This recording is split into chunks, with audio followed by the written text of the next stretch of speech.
في ايه يا نهى؟ مالك بتعيطي كده ليه؟ ومين اللي كان بيكلمك على التليفون دلوقتي؟ دي الدار اللي فيها ماما. بيقولوا لي البقاء لله. يعني ايه يا شريف؟ خلاص كده ماما مشت وسابتني. انا ما لحقتش اقول لها سامحيني، ما لحقتش اقول لها حقك عليا.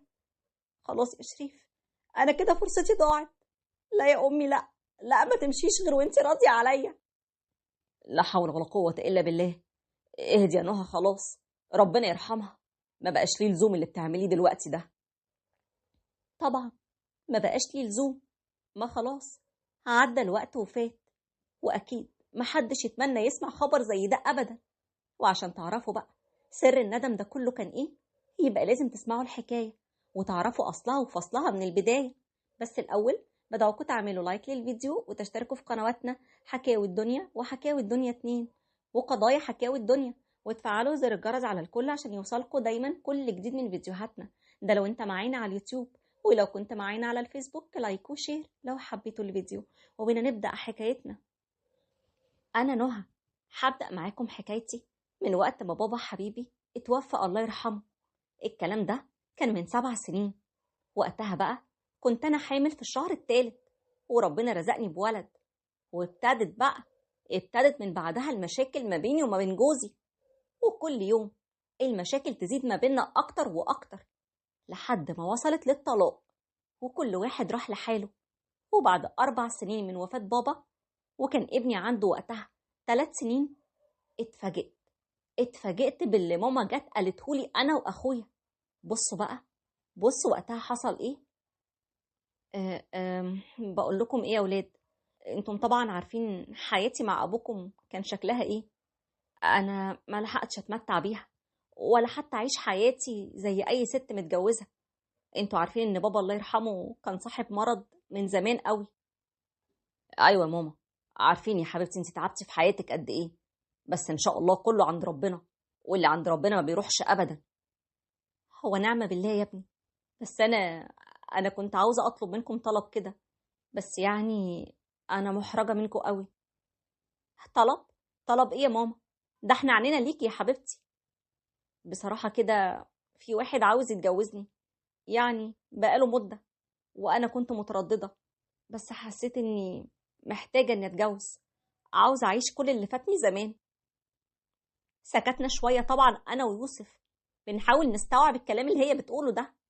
بس المفاجاه بقى ان لقيت يوسف بيرد عليها وبيقول لها: براحتك يا امي، انت فعلا تعبت كتير، وهتكون انانيه مننا لو وقفنا قصادك في حاجه زي كده. المهم بس يكون حد مناسب، ما يكونش طمعان فيكي ولا في الشقه دي. هو عموما يعني ده حقك يا امي، انا ما اقدرش اقول لك اي حاجه. هو ايه اللي براحتك وحقك؟ ايه الكلام المايع اللي انت بتقوله ده يا يوسف؟ هو انت عاوزه تتجوزي بعد بابا يا ماما؟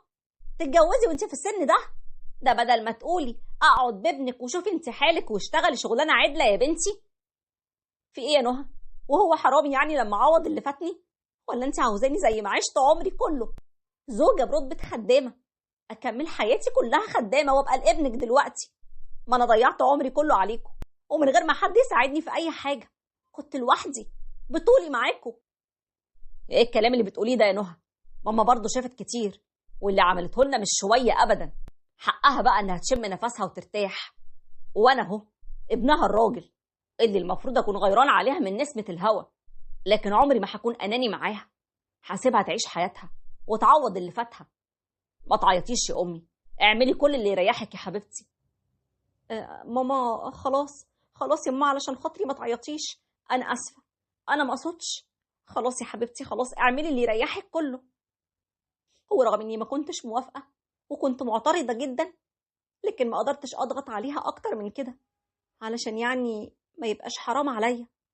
وفعلا ماما اتجوزت وبقت تروح لجوزها 3 أو 4 أيام في الأسبوع، وباقي الأيام بتجيلي، لأنه كان بياخدها في بيته بعيد عن بيت بابا هنا. وفي يوم لقيتني بقول لها: ماما، ايه رأيك بدل مروحك ومجيك ده ومرمطتك بالشكل ده، ما نعيش كلنا مع بعض هنا في بيت واحد وخلاص يا ماما، خلينا سوا. لا طبعا يا بنتي، ما ينفعش الكلام ده، ولا انت ولا ابنك هتكونوا براحتكم ولا هتكونوا مرتاحين، وجوزي كمان مش هيعرف ياخد راحته في قعدته، كده احسن لينا كلنا. احسن لحضرتك ولجوزك ماشي، لكن مش احسن ليا انا. انت بقيتي مهملاني خالص، وما بتسأليش فيا ولا حتى في ابني.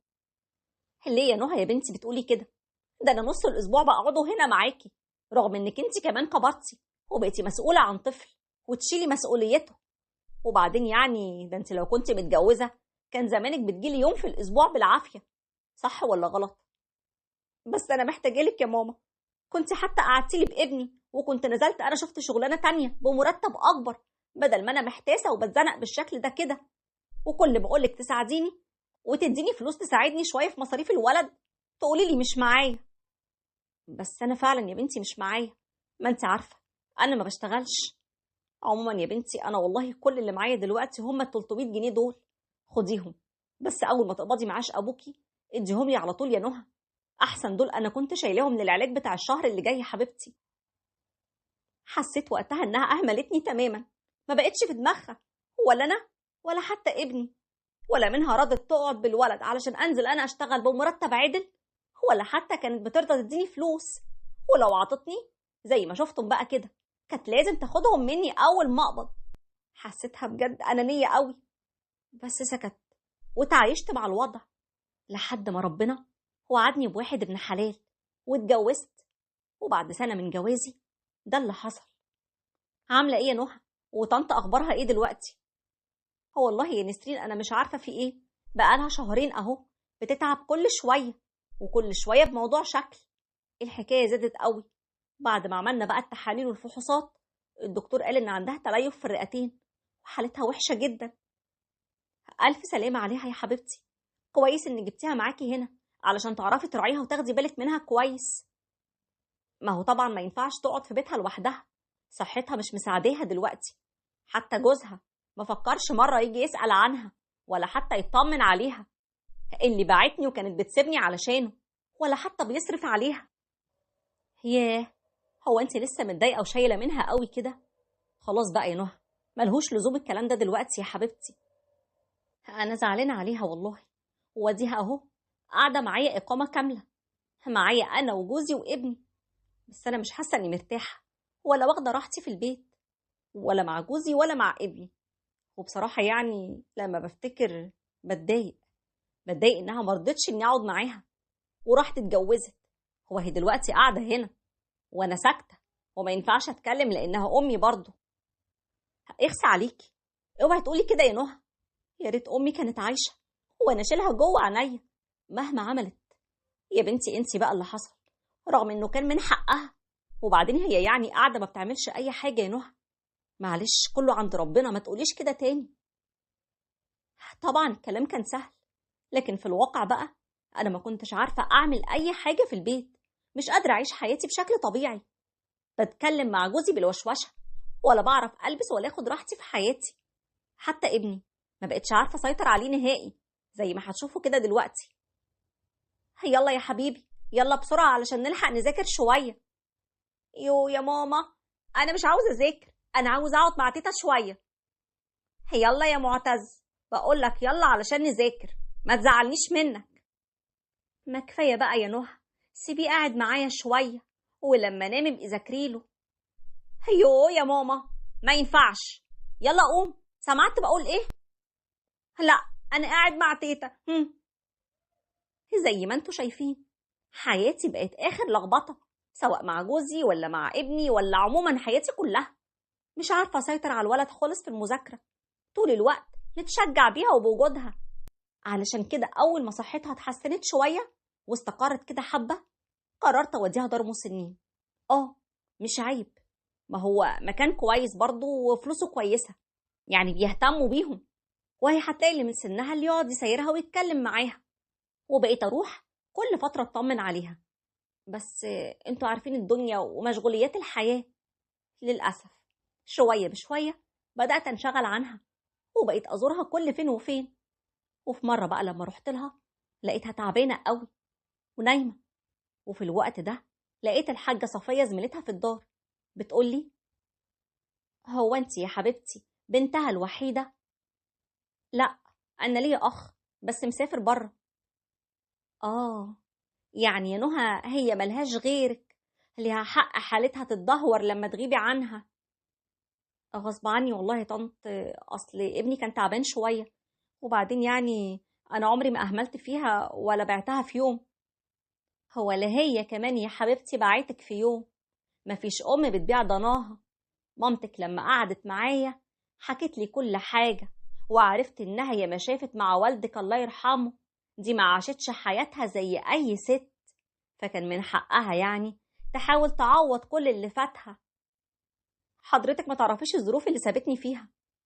لا، عارفة يا نهى، بس هي فعلا ما كانش في ايديها حاجة. اتجوزت واحد يصرف عليها وسابتلك انتي معاش ابوكي كله. هي يمكن غلطتها انها ما اختارتش صح، ما عرفتش تختار واحد اصيل يشيلها في ازمتها. المفروض الام تضحي، ايوه تضحي علشان خاطر ولادها. هو ما كانتش هتبقى اول واحدة وفية لجوزها وتقعد على ذكراه. هي بنتي، انت يمكن حبك لأبوكي وغيرتك عليها خلتك ما تحسش باحتياجاتها. نصيحة هقولها لك، ربنا أمرنا ببر أهالينا حتى وإن كانوا مشركين والعياذ بالله. يعني أمك لو عملت فيكي إيه دي أمك، انت فاهمة ولا لأ؟ الحقي نفسك يا حبيبتي، الحقي نفسك بدل ما تلاقيها في يوم قلبها قفل منك وخسرتي رضاها، وساعتها بقى هتبقى خسارتك خسارتين، مرة في الدنيا ومرة في الآخرة، وتبقي زي ولادي كده بعد اللي عملوه فيا مستحيل أسامحهم أبدا حتى بعد وفاتي.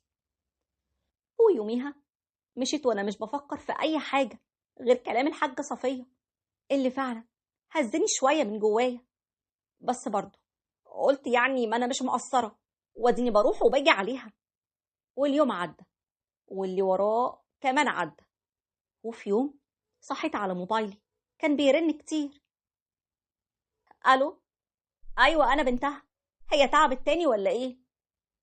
الحقيقه الله يرحمها ارتاحت، البقاء لله.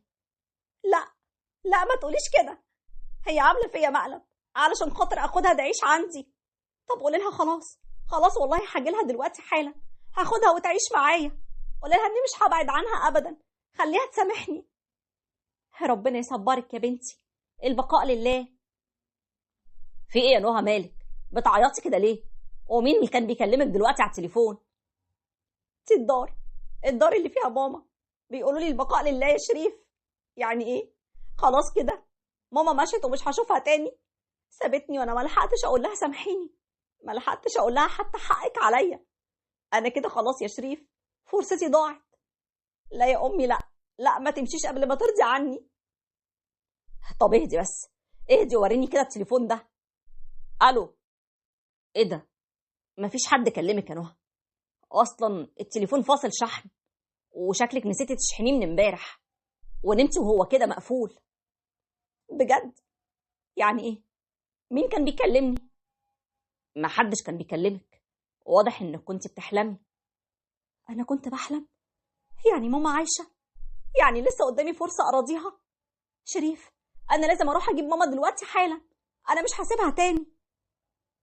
والصراحه شريف شجعني وجا معايا، هو اتفقنا ان احنا مش هنسيبها ابدا تاني. اصل الاب والام وجودهم في حياتنا بركه، بركه ونعمه كبيره، باب جنه مفتوح لك قدامك، امسك فيه وثبت بعزم ما فيك. ونهاية بقى كل قصتنا دي هلخصها لكم في جملة واحدة، رضاهم مفتاح جنتك، نقطة ومن أول السطر.